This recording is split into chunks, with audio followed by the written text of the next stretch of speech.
This is the Entrepology Podcast, the podcast where we optimize the bodies, brains, and lifestyles of entrepreneurs, go-getters, and world-changing innovators.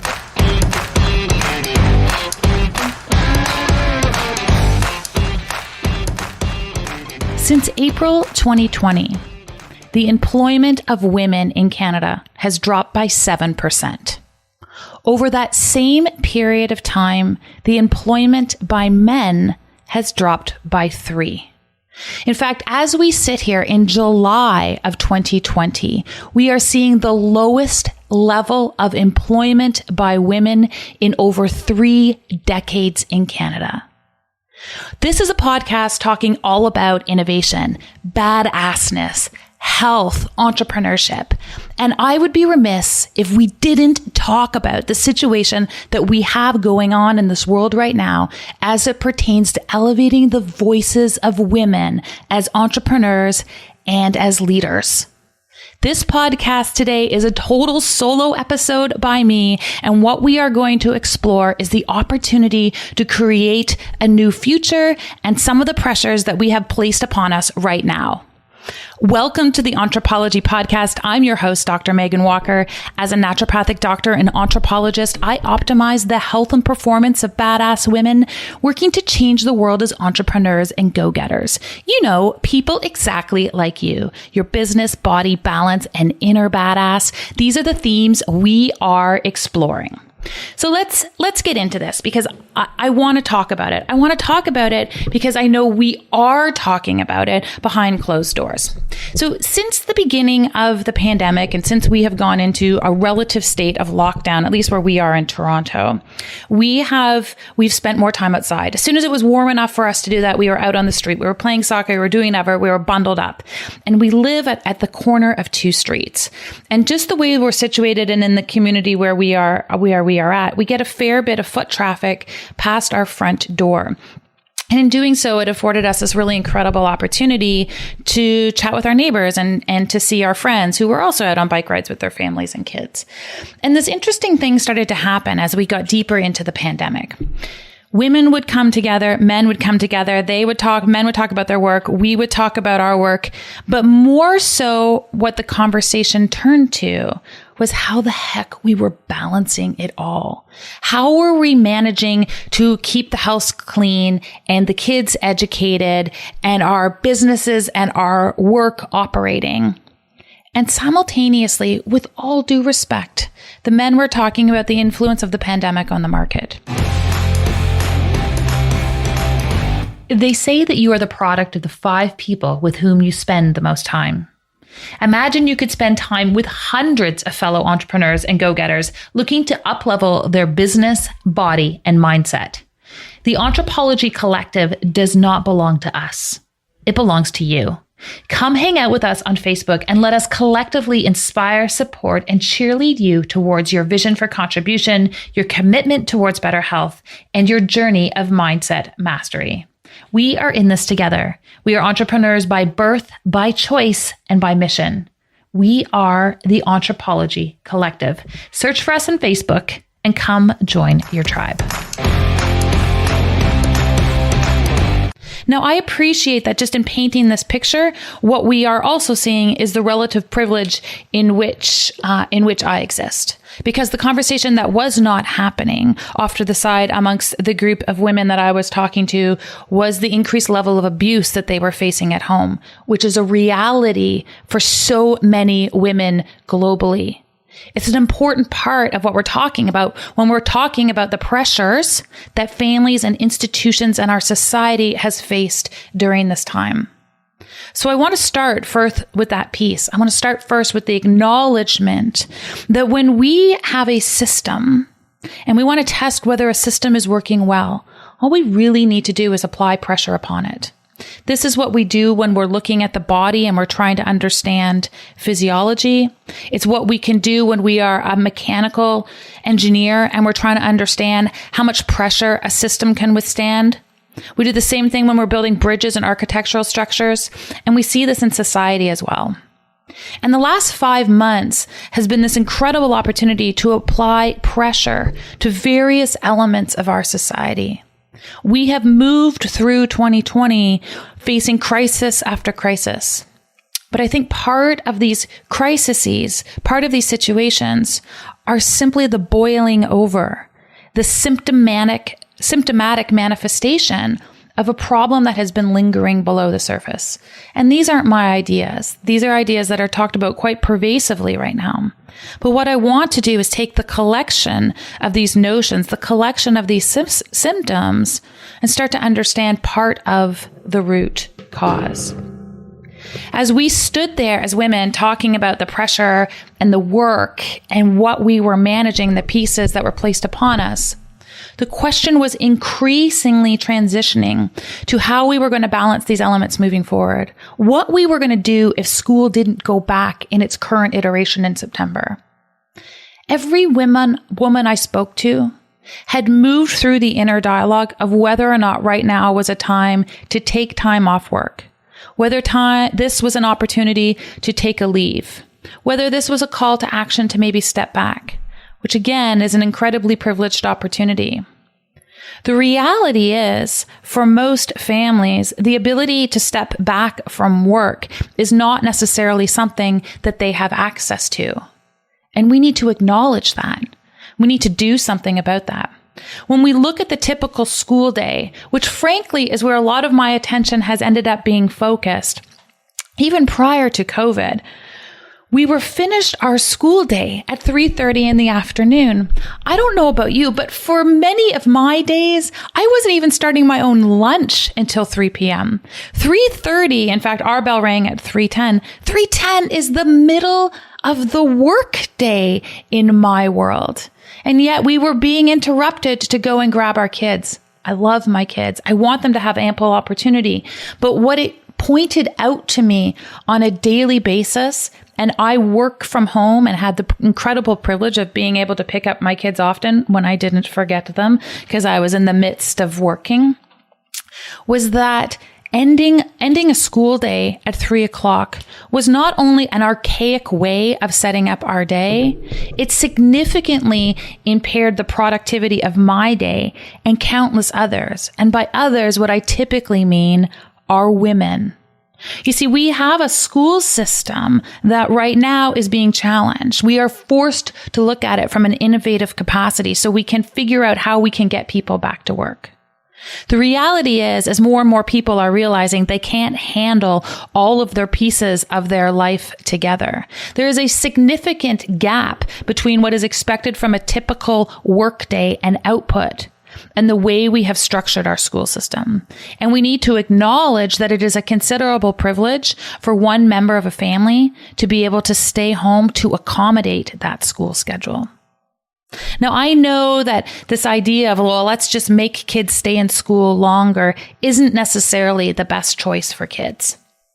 But what I'm a big fan of looking at is not the black and white version of how these things can exist, but in fact, whether or not there's a third option, a fourth option, or even a fifth. You see, this is a podcast and this is a community that is all about innovative thinking. It is about entrepreneurship. It's about recognizing a problem and seeing if we can come up with a new solution. The way our school system is set up is not necessarily leaving families set up for success. It is not necessarily leaving students in a place of equality for many reasons, but not the least of which is we educate boys and we educate girls and we tell them that there are equal opportunities in the world until you get into the workforce. And you ladies are probably going to be the ones picking up your kids. You're going to take time off to be with your kids when they're really young, to nurse them and to have that mat leave. And in fact, we're seeing more of a transition where there's a shared partnership in that mat leave between men and women, which I love and I'm so encouraged by. But the reality is, statistics show that it's predominantly women who are staying home with their young kids. And when they take several years off of work to be able to do that, it's harder for them to re-access the workforce. But what makes it even more difficult in a society where there is a reward for meritocracy and work well done is that time out is not only an impediment, But the need to pick your kids up from school at 3:30 is an impediment as well. That gap in needing childcare coverage from 3 o'clock in the afternoon until the typical workday ends, in the average family in Canada and the US, we're looking at a coverage gap amounting to over $6,600 a year. And that is if we're accessing the most basic forms of childcare. Again, I see the access to privilege in my community. I see the nannies picking kids up from school. And while that is a solution for some, it's not an accessible solution for many. I am not in any way proposing that we keep kids in a similar learning environment until 5 p.m. In fact, I would argue that the learning environment itself is ripe for disruption and innovation. We haven't changed the way we set up those desks since the 1920s. But as we look at the manifestations, the symptomatic manifestations of what COVID has created within our society, we see blaring disparities between those who have and those who have not. We see glaring disparities based on the colors of our skin and our gender and our education. When I work with adults in a clinical context, there are two primary sources of stress. Two primary sources of stress that I would argue perpetuate the underlying physiological pressure and disease states that many of these adults are facing. The two primary sources of stress that we see in adults on a clinical basis when we ask the question relate to financial stress and health stress. As functioning adults, most people don't know how to manage their money. They don't know how to increase their credit, which is the fastest way for someone to accelerate where they are working from and have what they have access to in our society. And most functioning adults, again, don't know how to care for their health. They don't know the basics of preventative medicine. They don't know how to prevent things like heart disease and diabetes. In fact, most of them haven't even been told that it is within their purview or capacity to control those outcomes. Many people are living in situations where there is perpetual poverty, there is perpetual lack of health for a variety of reasons, but where it is not being solved is with school. I'm not proposing that kids sit in class until 5 p.m. I am proposing that from 3 until 5, kids can continue to congregate at the community center that is school. And that we as a society can be innovative in our delivery of programming that teaches kids to value movement, that teaches kids how to manage their money, that promotes opportunities and ideas that perpetuate this idea of entrepreneurship, because this is a generation that is going to have access to the least amount of job security, I believe, in the history of modern workforces. We have a capacity in a well-curated after-school program to teach preventative health, to teach strong nutrition, to teach young people how to care for themselves into adulthood. And if you don't want your kids to participate, that's okay too. This becomes an optional 2 hours, where as society, we innovate how we can create programming that give kids a leg up, that create a platform for equality, and provides a huge sector of our workforce an opportunity to do just that, work to their full potential. There is a huge opportunity coming out of this COVID era for us to look at the world a different way. A quick note from our sponsor, Badass Fuel. 2 years ago, someone asked me what supplements I take to maintain my health, my energy, and my edge. And they were surprised that I only took 4 things consistently. For myself and my patients, there are 4 basics that support at a foundational level nearly every system in our body. In my quest for the highest quality ingredients and the easiest system for consistently incorporating supplementation into my routine, I formulated and manufactured my own line of foundational supplements. My intention with this line was first and foremost quality, but equally important was a system for taking and naming the support that ease the incorporation of supplements into your life. It's trusted for myself and my patients. Under the guidance of your own healthcare provider, I'm excited to invite you to check out our foundational product line, Badass Basics. You can learn more or order the products yourself by visiting www.badassfuel.com. At first, we were all talking about when do we get our life back? When do we get to go back to where we were? When do we get to do it the way we have always done it? I've now moved past that. I've stopped mourning the way it was. I've gotten over how busy we are. I'm enjoying the peace. I love simplifying how many places I have to drive and how many activities we have to go to, because I think that there's value in teaching kids an ease to life.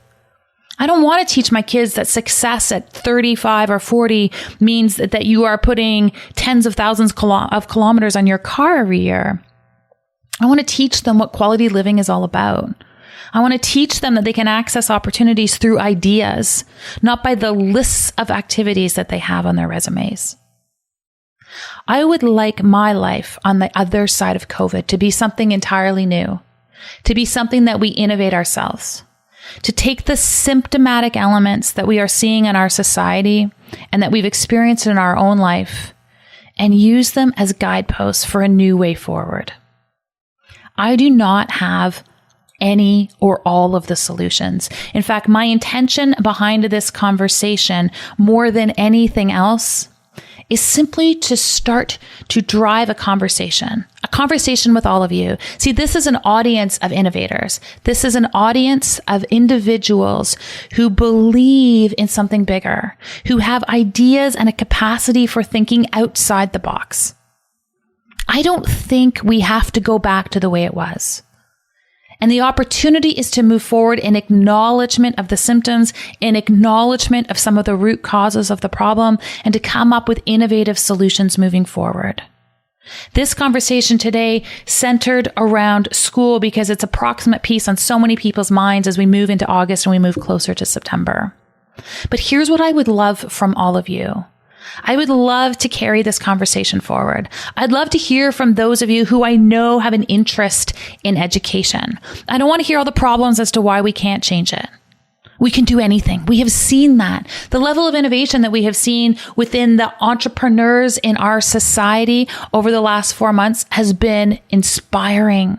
Watching the way restaurants have pivoted, watching the way closed stores have moved online, watching the way physicians who've always done it a certain way are suddenly able to leverage technology. Entrepreneurs are a small group of our society. That way of thinking, that level of innovation, that capacity and desire to take that risk, we are a small number. But now is our time. Now is our time to drive a conversation where we are solution oriented, where we take the yeah buts and the reasons why it can't be done, and we help people find new ideas and ways forward. I don't think that the opportunities for entrepreneurs reside just in lone businesses. I believe in the post-COVID era, the opportunity for entrepreneurs to be involved in conversations related to policy, related to government, related to industry, and like always, small business are going to be needed unlike ever before. My fear in watching employment by women and engagement by women in the workforce being at its lowest place in 3 decades, my greatest fear in that is that as we push innovation forward, we're going to miss out on having the voices of those women at the table. I know it's hard. I know that your laundry is piling up. I know that the corners of the room aren't clean. I don't even want to tell you the last time I cleaned our toilet.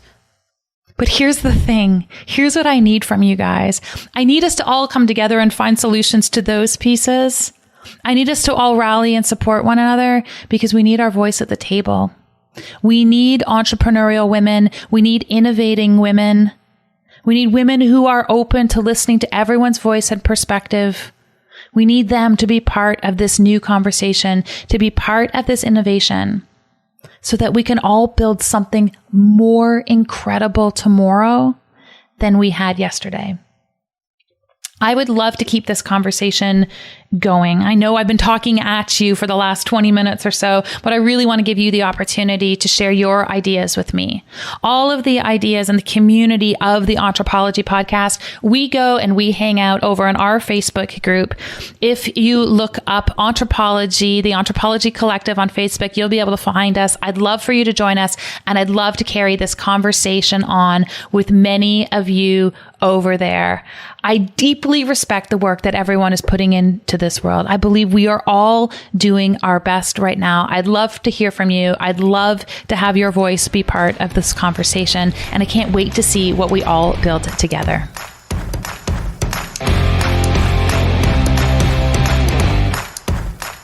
The Entrepology podcast is about leveling up your mindset, your health, and your business so you can maximize your impact in this world. To that end, we're going to begin with a new series of offerings to help you have that impact you've always dreamed of. Over on the Entrepology podcast page, we're going to start doing live broadcasts of episodes. Sometimes these will be solo episodes, and sometimes these will be with guests. This is your opportunity to interact with us live as we are recording your favorite episodes. Adjacent to our Facebook page, we also have the Entrepology Collective, a free Facebook group with hundreds of fellow entrepreneurs just like you. In the Entrepology Collective, we're going to keep you up to date on upcoming masterclasses, interact daily, as well as have new offerings like our Badass Book Club. After a 2-year hiatus, we are bringing it back. Our new April and May selections are going to be announced in the coming weeks, and we would love for you to participate in all of these new virtual offerings. I believe that when people have their health, they can change the world. That is what inspired us to start this podcast in the first place. And that is what is inspiring us to keep going. I'm so appreciative of all of you. Give us a like over on Apple iTunes and come and join us in the collective. We'll see you there.